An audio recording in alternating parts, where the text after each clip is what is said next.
What's going on, people? Hope y'all doing fantastic. In this video, I'm going to talk about dishonorable freight brokers. Now, you have your honorable freight brokers, then you have your dishonorable freight brokers. I've said that before. Now, the honorable freight brokers will they will take care of you, quote unquote, take care of you. Situation arises, no fault of your own, and they will compensate you for your time. Then you have your dishonorable freight brokers. Situation arises, no fault of your own. Can't find the broker, no place, calling, email, nothing. Won't compensate you for your time.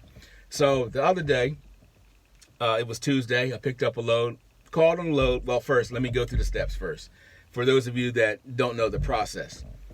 I'm looking on the load board, the DAT load board. I'll put the link down below, get you 30 days free. I see a load that fits my criteria.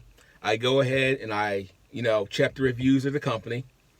I go ahead and check the days to pay. I go ahead and check to see if my factoring company will factor them. Not saying that you have to use the factoring company, but I'm go ahead and do the check marks are in place to see if this is somebody that I want to contract with. So all that stuff was good. So I said, okay, let me call on this load, get set up and all that stuff. So I get to the shipper, which wasn't far at all. So I go in there, I go up to the window. The guy's like, what's your pickup number? So we'll give him the pickup number. He's like, nah, it starts with some other numbers. He's like, well, what are you picking up? I said, I'm picking up pallets. Oh, what do you mean, oh? He said, well, we don't know what that order is. And that guy behind you's been here since 10:30. I got there at 11:30. I said, oh, okay. Well, I said, well, no sense arguing with you. Let me go, call the broker, find out what's going on. So I called the broker. I go back out to the truck. The other guy that was sitting there, he goes ahead and he follows me out to the truck. So we talk a little bit. And he booked the load from the same guy. So he was there from 10:30. So to make a long story short, we're emailing this guy. We're calling this guy. We're checking back in with the shipper to see if any information changed or anything like that. To make a long story short, he left at 1:30. I stayed until 2:30. Now, well, why don't you just roll out, brother, man? Well, you got to sit there for a little bit to be compensated for something. You can't just roll out. Sometimes that works, sometimes it don't. So I said, well, I done came all the way here. They already wasted my time, so I'm going to see if I can get something. A truck order not used usually is $150. So in the meantime, I'm calling the broker. I'm emailing the broker. And for some reason, the extension to his number was not working, right? Not answering the emails. So then I call his cell phone. Then I get him on the phone. Hey, explain the situation. He's like, all right, we're working on it. We'll have you out. We'll have you loaded here shortly. So that time goes by. So at 2:30, I just go ahead and leave. So now he's not answering. I called his cell phone. He's not answering my calls on the cell phone either. So, okay. So by this time, I'm hot. I already wasted 10:30, 11:30, 12:30. No. 11:30, 12:30, 1:30, 2:30, close to 4 hours, almost a half a day's worth of work.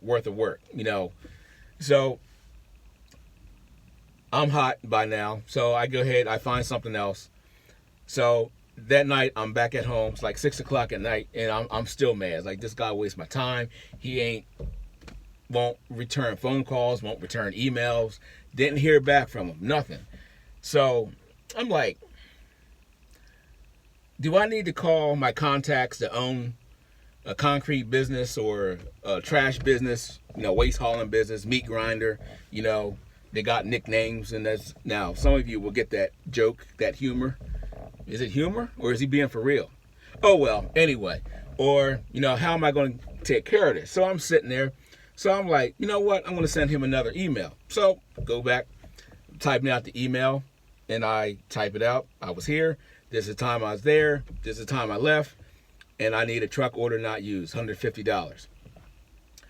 But instead of just sending the email, I carbon copied the president, I believe it was the CEO, chief of logistics, chief of operations, and one other head guy over there. So I carbon copied 5 different people on this email. So I hit send. I walk out of the room. I wasn't gone for a minute. I come back in. He sends me an email. Oh, we'll get you $150 detention. We were having phone troubles. Oh, okay. Well, interesting. How convenient, right? So then, still never got the rate confirmation. The well, for those of you that know, you get another revised rate confirmation saying that, we will give you a truck order not used, a TANU. So still didn't get that. So the next day I was like, yeah. And he's still hemming and hawing, trying to make excuses with these other people that are copied onto the email. Well, the shipping department screwed up and the phone wasn't working, all this and whatever. Just give me my rate confirmation. So I said all that to say this.